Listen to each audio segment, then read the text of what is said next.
Assalamualaikum warahmatullahi wabarakatuh, Bapak Ibu. Saya Sigit Setiawadi. Hari ini saya akan bicara tentang bagaimana orang miskin mencari pekerjaan dan orang kaya membangun jaringan. Ya, ini revisi tanggal 27 Juni 2019. Apa yang perlu dilakukan oleh orang dewasa yang tidak memiliki banyak uang? Ya, sebagian besar kita ada dalam kondisi ini, Bapak Ibu. Ada dua pilihan. Yang pertama adalah hidup hemat, yaitu hidup dalam kesederhanaan. Ya. Yang kedua, ini lebih rumit, yaitu memperbanyak pendapatan Anda. Artinya Anda sengaja menambah kerumitan. Nah, jadi contohnya begini, pada saat kita remaja atau anak-anak, kita punya banyak sekali impian, ya. Ngelancar rekreasi ke luar negeri, hidup bebas, punya mobil mewah, uang banyak, naik kapal pesiar dan lain-lain. Tapi karena satu dan lain hal akhirnya semuanya dikecilkan gitu ya. Karena memang gajinya mohon maaf mungkin UMK gitu ya. Tidak mungkin lah naik kapal pesiar, jadi akhirnya naik kapal penyeberangan aja ya. Yang tadinya bercita-cita ke luar negeri akhirnya cukup di sekitar kota kita dan seterusnya, mobil jadikan motor dan lain-lain ya. Itu pilihan pertama dan itu pilihan yang paling mudah, paling rasional karena tidak melawan siapa-siapa gitu ya. Nah, tapi saya dulu memilih ini Bapak Ibu. Tapi kemudian ada suatu saat di mana saya memilih sebaliknya gitu ya. Saya memilih untuk berjuang menambah kerumitan ya. Dengan cara mencoba memasukkan semua hal yang saya inginkan itu akhirnya menjadi tercapai ya. Hampir setiap tahun ke luar negeri, freedom ya, dan sebagainya ya. Banyak hal yang bisa saya capai dengan cara menambah kerumitan ya. Nah, kaya sejati itu apa sih sebetulnya? Yaitu kalau kita memiliki penghasilan pasif lebih dari biaya hidup gitu ya. Yaitu kita ada di kuadran business owner atau kuadran investor di mana kita bisa freedom. Bapak Ibu, sampai tahun 2005 saya tidak pernah keluar negeri sama sekali sebagai dokter ya. 2005 itu pertama kali saya keluar negeri setelah pensiun dan hampir setiap tahun setelah itu saya bisa keluar negeri. Kenapa? Karena tadi saya menjadi kaya sejati. Penghasilan pasif lebih besar dari biaya hidup. Dan untuk bisa ini Anda harus mengerti ESBI ini. Ya. Jadi kuadran business owner dan investor. Kalau Anda sekarang masih di E atau S, segera pindah ke B dan I. Nah, cara pindah itu ada dua macam. Yang pertama dengan upaya sendiri, itu biasanya dari employee sebagai pegawai, kemudian ke S, self-employed. Dari sana ke business owner, ke investor. Ini sangat sulit Bapak Ibu ya, butuh waktu puluhan tahun untuk sampai ke kuadran I. Ya, angka keberhasilan kurang dari 1% untuk bisa mencapai kuadran B ya, belum ke I-nya baru mencapai B aja sudah sangat rendah gitu ya. Nah, ada juga dengan bimbingan ya, dengan bimbingan dari employee, self employed, dari karyawan, dari sebagai profesional, kita langsung ke business owner gitu ya, dari sana ke investor. Ya, ini perlu waktu 2 sampai 5 tahun nah kurang lebih ya. 100% predictable jika ikut bimbingannya dengan benar dan serius, minimal 1 tahun ya, ya lebih lah 2 tahun, 3 tahun. Maka 100% berhasil ya. Itu bimbingannya ya. Nah, saya menempuh yang kedua ini Bapak Ibu karena saya tidak mungkin lah menempuh yang pertama ya, nyaris tidak mungkin. Nah, ini ada 3 bisnis berjaringan dan bersistem yang ada di kuadran B, yaitu korporasi, waralaba, networking, ya. 3 itu ya. Kalau korporasi itu jaringan bisnis besar, kita membangun sistemnya, butuh modal besar, risikonya tentu besar, ya. Dan perlu keahlian. Kalau waralaba itu jaringan bisnis sejenis, ya. Jaringan rumah makan, jaringan restoran, sama ya rumah makan sama restorannya, jaringan apotik dan lain-lain ya. Kita membeli di situ, membeli sistem ya. KFC itu dulu $1,5 juta, kalau McDonald itu sistemnya $1 juta. Perlu modal besar tentunya, risikonya juga besar karena bisa saja bangkrut gitu ya.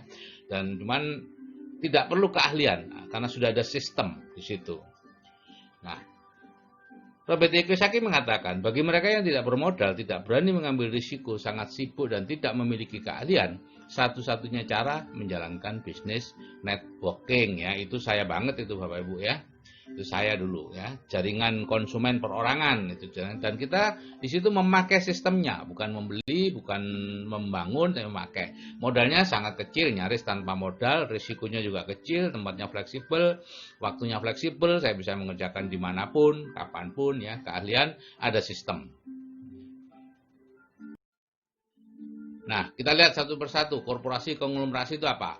Korporasi itu adalah kita membangun bisnis, ya, mulai bisnis kecil, kemudian kita membangun sistemnya, kemudian bisnisnya berjalan autopilot, akhirnya menjadi korporasi dan konglomerasi. Ini yang kemungkinan berhasilnya sangat kecil dan perlu 2-3 kali bangkrut, ya. Syaratnya tentu cukup punya waktu, artinya masih muda, punya keahlian bisnis, kepemimpinan, cukup modal, ya.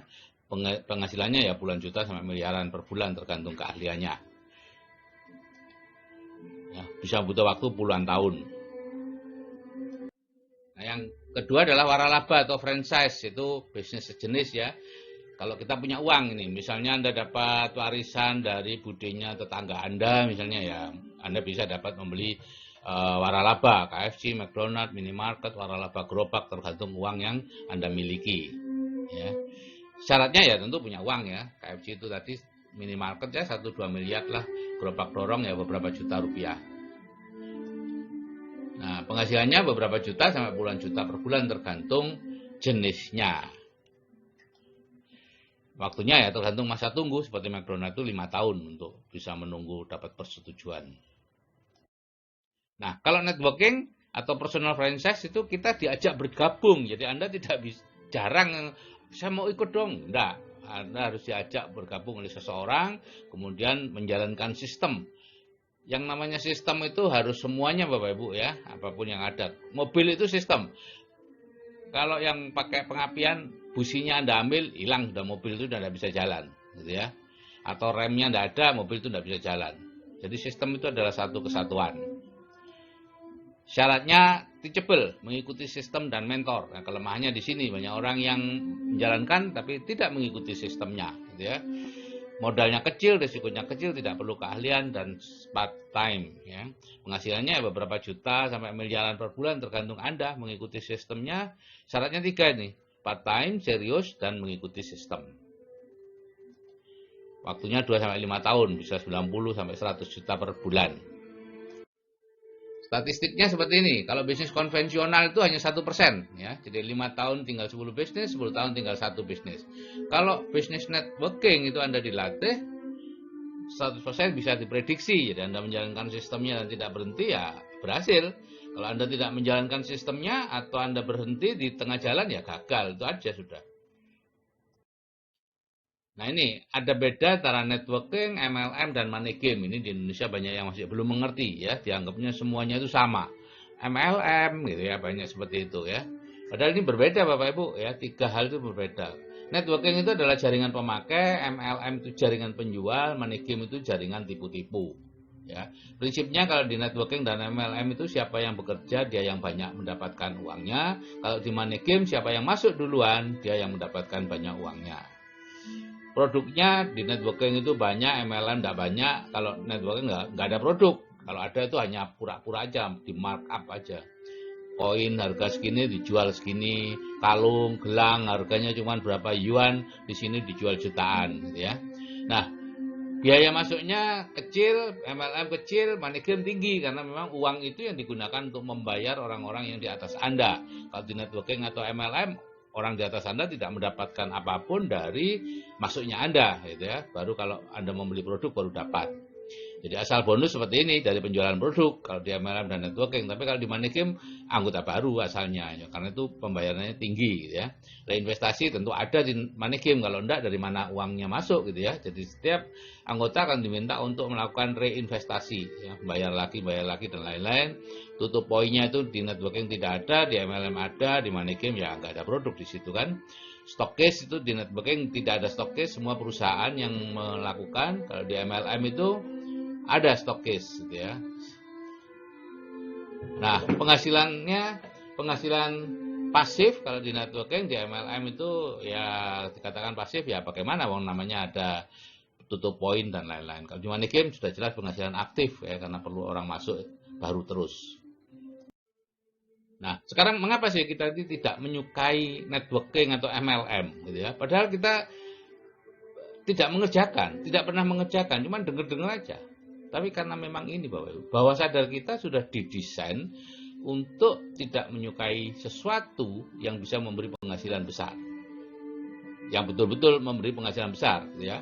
Jadi kalau penghasilan besar, plafon rezeki kita rendah. Di networking itu penghasilannya pasif, di kita di bawah sadar itu dididik untuk aktif atau bekerja. Ya, di networking itu kita bisa kaya, di bawah sadar pola pikir kita pola pikir miskin, ya. Yang penting nampak kaya, semua dari kreditan, beli ini beli itu secara kredit supaya nampak kaya. Kalau di networking itu kita akhirnya bisa freedom pensiun, kalau di bawah sadar kita itu takut pensiun, gitu ya. Itulah yang dilakukan, dan tentunya kita karena belum tahu beda networking, MLM dan money game, akhirnya ya tidak mau melakukan. Jadi sekarang apa yang Anda miliki? Misalnya Anda masih muda, punya keahlian bisnis, punya impian, ya dirikan bisnis. Kemudian jadikanlah itu korporasi, konglomerasi, biasanya di bawah 30 tahun baru bisa. Ya. Kalau Anda masih muda, punya uang tanpa keahlian, punya impian, ya lakukan investasi. Punya uang tanpa keahlian, ya beli waralaba. Gitu ya. Tanpa uang, tanpa keahlian, tapi punya impian, ya jalankan bisnis networking. Kalau tanpa uang, tanpa keahlian, tanpa impian, ya sudah seperti sekarang aja P7 ya, pergi pagi, pulang petang, penghasilan pas-pasan. Nah, ini panduan dari buku-buku tentang bagaimana kita kalau memilih kerja bisnis bersistem ya. Karena Anda sedang membangun aset jangka panjang ini dan bisa diwariskan. Meskipun kebanyakan orang sekarang yang penting dapat uangnya. Padahal tidak seperti itu Bapak Ibu. Kalau soal dapat uangnya sih setiap hari Anda juga dapat kok, gitu ya, kalau mau, gitu ya. Jadi ada 5 syarat. Yang pertama tentu bisnisnya legal ya, bukan money game. Yang kedua sudah berumur di atas 10 tahun. Ya, ingat Bapak Ibu, bisnis konvensional ya, karena bisnis networking atau bisnis bersistem ini tadinya kan bisnis konvensional. Itu 10 tahun hanya tinggal 1% ya. Ada produk yang berkualitas, 4 ada rancangan pendidikan yang jelas, 5 ada orang yang sudah berhasil atau pensiun. Nah, sekarang kita lihat dari mana sih asal uang yang Anda terima sebagai bonus ya, karena kita perlu hati-hati Bapak Ibu, kita sedang memberi makan anak dan istri kita ya.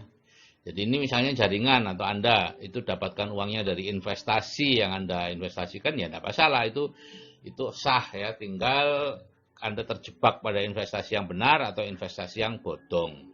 Yang penting kalau ada 3 kata ini dijadikan satu, itu hampir pasti tipu-tipu, yaitu penghasilannya besar, hasilnya cepat, dan aman. Itu tidak ada di dunia keuangan gitu ya. Nah sekarang kalau misalnya seasalnya uang itu dari jual beli produk, ya, maka ini juga sah. Ada 3 macam kan tadi, prosumer, ya, itu ada direct selling, multi level marketing, dan networking. Itu masing-masing tergantung caranya aja. Ya. Direct selling itu satu orang sendirian menjual produk 1000 misalnya. Multi level marketing ngajak beberapa orang menjual lebih sedikit produk. Kalau networking itu mengajak banyak orang dan masing-masing memakai satu atau beberapa produk. Hasilnya sama. Memang lebih lama tapi lebih stabil. Nah, yang ketiga inilah yang Anda harus hati-hati, yaitu kalau diajak menjalankan sebuah bisnis bersistem, jaringan dan lain-lain, di mana biaya masuknya cukup besar karena untuk membayar orang yang di atasnya. Misalnya 1 juta, yang 300 itu untuk tabungan, yang 300 untuk ini, yang 300 untuk membayar orang di atasnya, dan seterusnya ya.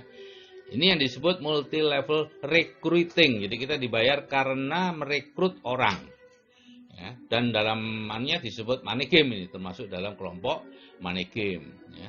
Jadi di sini ada perusahaan angin surga yang menjanjikan sesuatu ya, misalnya investasi ini, saham atau apapun ya, uang apa itu, krip apa itu, Bitcoin dan lain-lain ya. Tapi uangnya sebetulnya bukan dari situ. Uangnya adalah dari hasil Anda nanti merekrut orang baru yang sama-sama yang mau juga berinvestasi, dan sebagian uangnya digunakan untuk bonus Anda. Itulah yang disebut multi level recruiting. Jadi ada Fatwa MUI tahun 2009 ya, money game adalah kegiatan penghimpunan dana masyarakat atau penggandaan uang dengan praktek memberikan komisi dan bonus dari hasil perekrutan atau pendaftaran mitra usaha yang baru atau yang bergabung kemudian, bukan dari hasil penjualan produk. Atau kalau hasil penjualan produk itu, tapi produknya itu di markup lebih dahulu. Seperti itu Bapak Ibu. Jadi jangan yang paling bawah itu ya Bapak Ibu, kalau mendapatkan kalau Anda lihatlah bisnis yang Anda jalankan sekarang, kalau tipenya seperti itu lebih baik Anda hindari aja. Nah, keterampilan membangun bisnis atau jaringan ini kita ajarkan di samping di WA ya, dari ya, ilmunya dream building, goal setting, leadership skill, people skill, time management, attitude of success, cara mengatasi kegagalan. Itu ilmunya Anda dapatkan di seminar inspirasi dan visi ya, atau SIF ya, yang kita adakan 2 kali setahun, dan sementara ini kita batasi 500 orang per SIF. Oke Bapak Ibu, kalau saya yang berumur aja bisa, saya pastikan Anda tentunya juga bisa. Oke, terima kasih. Wassalamualaikum warahmatullahi wabarakatuh.